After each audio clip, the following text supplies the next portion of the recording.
ازيكم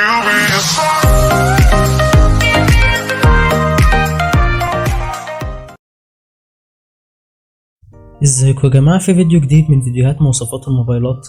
فالنهاردة جايب لكم موبايل جديد من شركة شاومي الصينية بتنفرد بيه عن باقي الشركات، فهو موبايل شاومي مي ميكس الفا الجديد.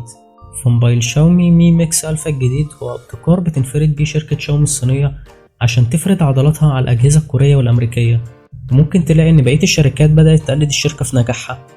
ومواصفات وسعر الموبايل خيالية جدا، والموبايل نازل لفئة محدودة من المستخدمين اللي هم يقدروا يشتروا الموبايل نفسه، فالموبايل سعره وصل لحد 2500 يورو.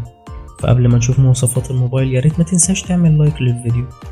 فشاشة الموبايل مساحتها 7.92 بوصة من نوع سوبر أموليد المارينا، والمعالج بيجي ثماني النواة من نوع كوالكوم سناب دراجون 855، ومعالج الرسوميات بيجي من نوع أدرينو 640، ورامات الموبايل 12 جيجا، ومساحة التخزين الداخلية للموبايل 512 جيجا. أما الكاميرا الخلفية في الموبايل فهي ثلاثية، فالكاميرا الأولى 108 ميجا بكسل، والكاميرا التانية 20 ميجا بكسل، والكاميرا التالتة 12 ميجا بكسل. أما الكاميرا الأمامية فهي نفس الكاميرا الخلفية، وبطارية الموبايل بتوصل لحد 4050 ملي أمبير.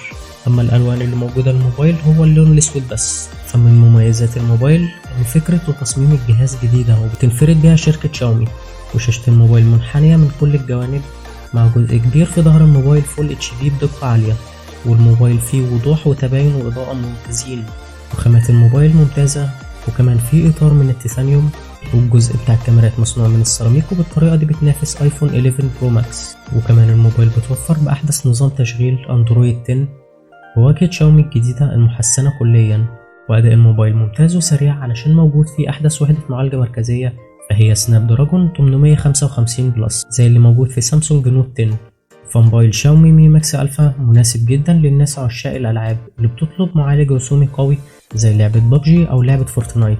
وكمان الموبايل فيه سعة تخزين ضخمة من نوع UFS 3 عشان سريع في قراءة الملفات وبيخليك تلاحظ سرعة فتح التطبيقات. والرامات الموبايل كبيرة جدا، فبالطريقة دي ممكن تشغل تطبيقات كتير اوي في نفس الوقت من غير ما تلاحظ وجود لاج.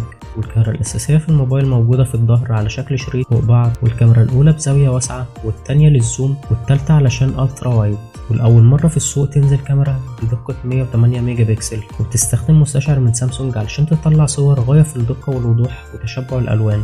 والكاميرات فيها خصائص كتير زي التثبيت الليزري وتثبيت ثنائي تلقائي، وكمان زوم لحد 2x قريبة قوي من كاميرا موبايل هواوي ميت 30. والموبايل فيه بصمة ضوئية أسفل الشاشة سريعة الاستجابة، وسعة البطارية جيدة ممكن تتحمل لحد يوم عمل كامل مع الاستخدام المتوسط. والموبايل بيدعم شحن سريع للبطارية في وقت قياسي بقوة 40 واط، وكمان الموبايل بيدعم شبكة الجيل الخامس. أما من عيوب الموبايل إن الموبايل سعره عالي قوي، فسعره بيتخطى سعر ايفون 11، والموبايل مفيهوش مدخل صوت 3.5 مللي، والموبايل ما بيدعمش الشحن اللاسلكي زي هونر 20 برو، والموبايل كمان ما بينفعش يتحط له كارت ميموري زيادة. وبرده من عيوب الموبايل إن وزنه تقيل قوي وكمان سمكه كبير، والموبايل مفيهوش مثبت بصري وانت بتصور الفوتوغرافي او تصوير الفيديوهات، وكمان الموبايل مفيهوش راديو FM، وما بيدعمش الاتصال عن طريق IR او NFC. فالموبايل بسبب ان هو لسه منزلش في الاسواق العربية فهو مش معروف ثمنه على جوميا او على سوق، لكن الثمن العالمي اللي معروف فيه الموبايل هو 2500 يورو. والموبايل نزل بس في الصين والهند وامريكا واوروبا. فياريت لو عجبك الفيديو ما تنساش تعمل لايك وسبسكرايب للقناة.